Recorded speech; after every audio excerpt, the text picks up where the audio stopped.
Hey, everybody, and welcome back. Today, we're diving deep into Right Hand Man, which is the 17th episode of Paper Puppets Take Two.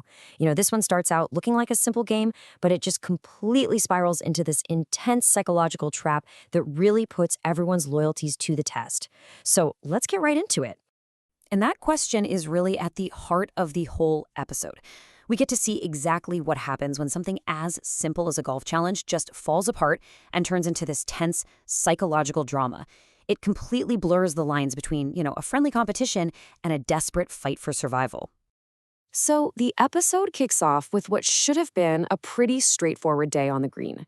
We've got our final 7 contestants, and they're all ready for what seems like a totally normal challenge. But, of course, things go sideways almost immediately. First, they lose their one and only golf ball. And before they can even figure out what to do next, a huge earthquake hits, just out of nowhere. The competition is instantly forgotten, and everyone just scrambles for safety in this nearby bunker. And this line right here, man, it just perfectly captures the new reality. One of the characters lays it out in the bluntest way possible. The game is over. This is now a genuine life or death situation, and the stakes have just been raised a lot. Okay, so while our main cast is trapped underground, the episode cuts away to a totally different scene. We get introduced to this B-plot, featuring a very mysterious new organization with a very compelling sales pitch. And that's when we meet MRH Laboratories. It's presented as this futuristic, almost utopian kind of workplace. It was founded by this charismatic guy, Mr. Hand, and it comes with this really lofty promise. They're going to shape you into the best version of yourself. The recruitment pitch here is fascinating.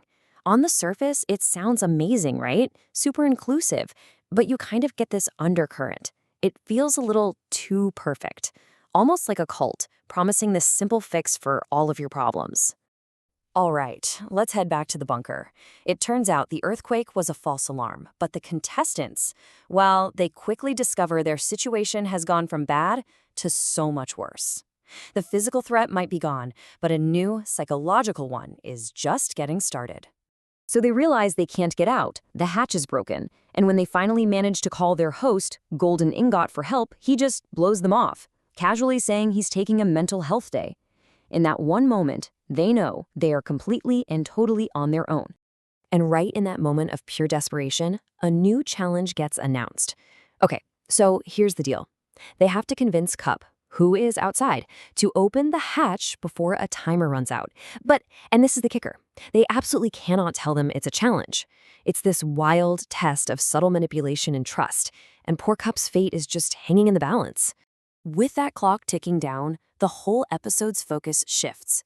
It's not about action anymore, it's all about the conversations happening inside that bunker.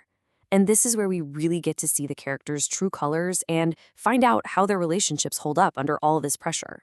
In the middle of all this chaos, we get this really fascinating, quiet moment, a tarot card reading for Slipper.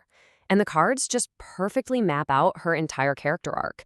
You've got her past, this emotional stability, her present, feeling lonely and lost, and her future, pointing towards some major self-reflection and a real awakening. It's pretty cool. So next, we see 2 very different attempts to convince Cup.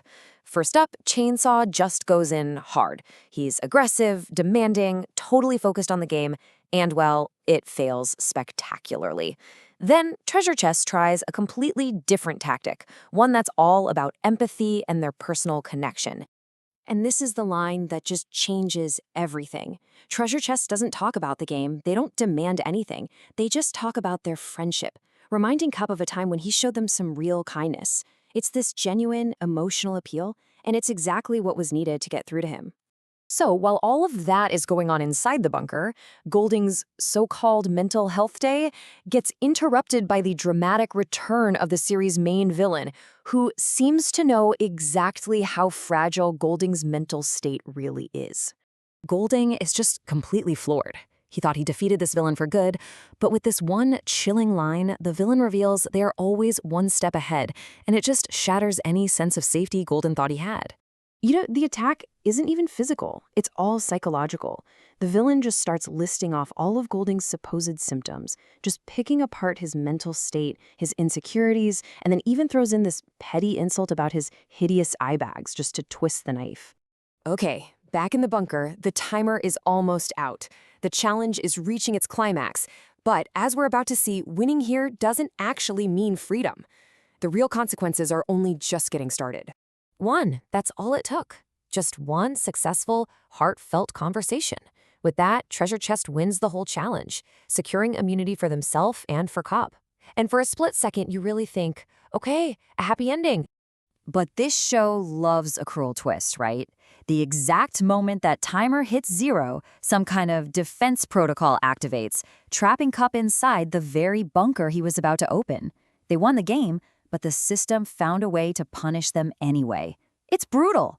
So as the contestants are dealing with this brand new crisis, Bronze finds Golding just completely falling apart. Seeing his friend totally consumed by regret, Bronze decides to step in with some desperately needed and very unfiltered honesty. And this, right here, is really the core message of the episode for Golding's character. Bronze tells him that just wallowing in self-pity isn't going to fix anything. You have to accept your mistakes, and you have to move on. It's this really powerful, tough love moment from a character who's acting like a true friend. The final moments of this episode are just pure chaos. You've got the villain declaring victory from inside Golding's head, you have Golding left completely distraught, and then, just when you think things couldn't possibly get any crazier, bam, a brand new character named Platinum just appears out of thin air. And all of that leaves us with this one big question, which ties directly back to the episode's title. Who is the true right-hand man? Is it Bronze, who stood by his friend Golding when he was at his lowest? Is it Treasure Chest, who acted as a real friend to Cup? Or could it maybe refer to someone else entirely, like maybe someone working for Mr. Hand? It's a really brilliant title that makes you rethink all the alliances and all the support systems that are at play in this story.